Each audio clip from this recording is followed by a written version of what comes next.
So let's turn now to our one open congressional district race, which is the 8th Congressional District in the Green Bay area, and we're going to go to this segment with one of our reporters from the Green Bay Press-Gazette.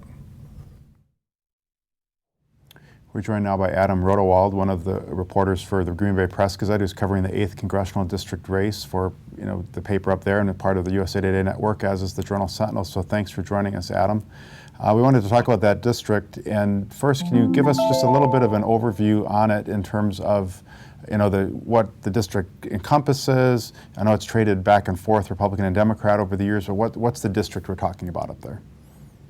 Yeah, it's a large area spanning throughout northeast Wisconsin. It starts over just east of Wausau by Marinette, comes over to Appleton, to Chilton on the other side of Lake Winnebago, and all the way up north through Green Bay and Door County areas. So about the district is it's an area that's considered by a lot of people the last or one of the last remaining true swing areas in the state, with a lot of people who are independent voters,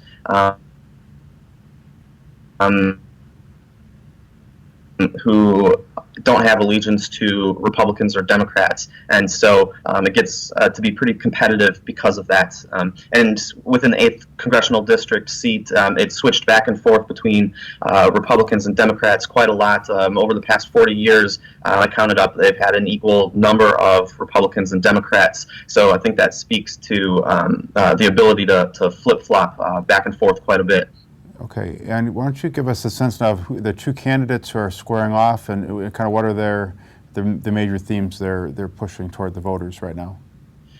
Sure. On the Republican side, we have Mike Gallagher. He's a former U.S. Marine who worked in foreign intelligence. He did foreign policy briefings for Scott Walker's brief presidential campaign. He was a staffer for the Senate Foreign Relations Committee.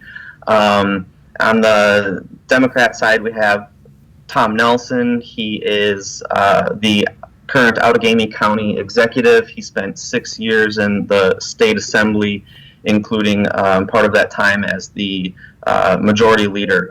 So both candidates have some similarities about them. They're trying to portray themselves as sort of Washington outsiders who are going to come in and kind of de-corrupt the politics there. They talk about being kind of homegrown Wisconsinites who will bring Wisconsin values. But beyond that, their differences kind of grow from there. Top things that Mike Gallagher is talking about are national security. It's a big deal for him with the military and intelligence background. Talks a lot about debt reduction and balanced budget being key things for improving the nation's economy. Nelson, he is talking a lot about his Wisconsin values, focus on workers and worker rights. He has talked a lot about getting better pay and better jobs for workers.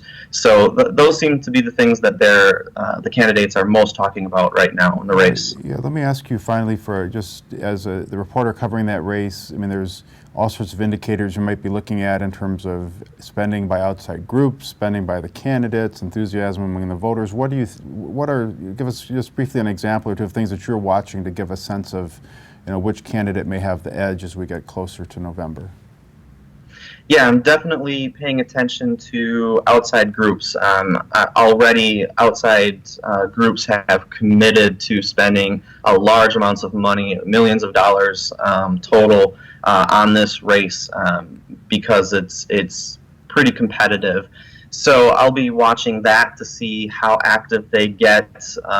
If this race really tightens up, I'm sure that is going to only accelerate, and we're going to see the spending and attack ads get worse and worse.